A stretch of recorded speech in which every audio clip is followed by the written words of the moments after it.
بس کدا سپک نظر د نور مکوا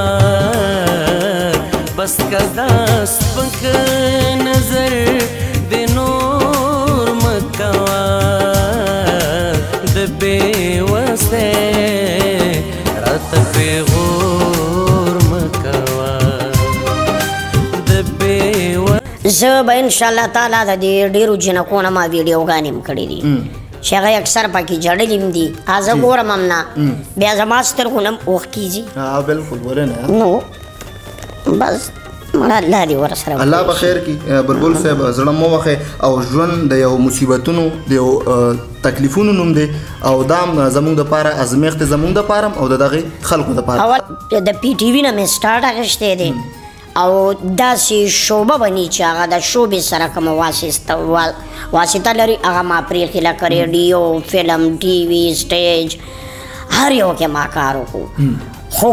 لکه زده کړه به ته په پی ټي وي او په ریډیو کې معیاري چیز دی زما اوس هم پی ټي وي سره سیریل روان دی د باران په نامه باندې بشر صاحب رایټر دی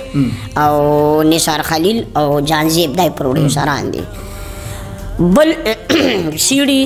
بیا پکې د لاهور خلک انوال شو او پنجابیان نو هغه خو زموږ د کلتور نه خو نه دي خبر بالکل چې زما کلتور څه دی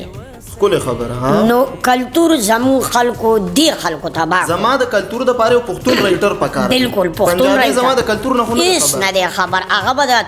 د هوکي نه او د بیړۍ نه او د دغې څیز نه خبري زما د اجرې نه زما د مشر نه زما د پټکي نه زما د صادر نه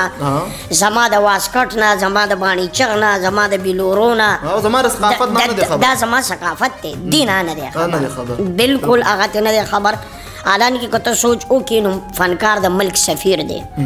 دی په هر ملک کې د خپل ملک نمایندګي کوي بالکل فنکار به یو ښه میسج خپل کلچر پروموټ کوي دی د خپل فن او هنر په ذریعه کلچر پروموټ کوي او په هر ملک کې د خپل ملک نمایندګي کوي زه قطر ته سرکاري توګه باندې 3 ځل فیسټیول ته تللی ما د خپل ملک نمایندګي کړې زه ملیشیا ته تللی زه دوبۍ ته تللی ما دنیا ملکونه د دې فن په حوالې سره وکتل بل تاسو دا وړو باره کې دغه وکړو وړو باره کې ما اوس یو ډرامه وکړه سپک په چاته نه ګوري سپک په چاته نه ګوري د دې نامه ده د دې ډرامې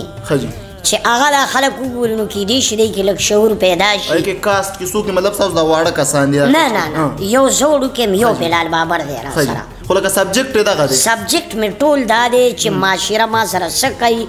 او څه نه کوي بلبل صاحب یو سوال مې بل ذهن ته راغی زمونږ چې کم پښتانه دي په دې قدرمنو تاسو مه خفه کیږئ دا خلک مونږ اپریشیټ کوو مزې م تیلو خوند م تیلو بیا چې خبر راشي مونږ په دوی باندې قدغن لګو الزام پې لګو دا څه وجه کې دي چې په دې باندې تاسو لږ خبره وکړئ دا خو زه بار بار وایم چې لکه بعضې خلک زما بدن نه برداشت کوي خو زما فن ګوري زما فن به دې په کور کې ښځې سره په بیډ کې ناست وي فیملی سره ګوري به خوشحالیږي به ورته او بچي ته به مو چې وګوره دغه پلان کې دی دغه پلان کې دی خو که زه بهر روان یم دی به ماته ډم وایي دغه ویم نو عوامو ته زه دا ویم چې ګوره لکه موږ خپل کلچر پروموټ کوو ډم بیا زه نیمه بیا ډم تی چې زه ډم یم نو ته زما ډرامه والې ګورې ډم هغه ته وایي چې هغه په خپو کې ګونګروګانې چولي او اګډېږي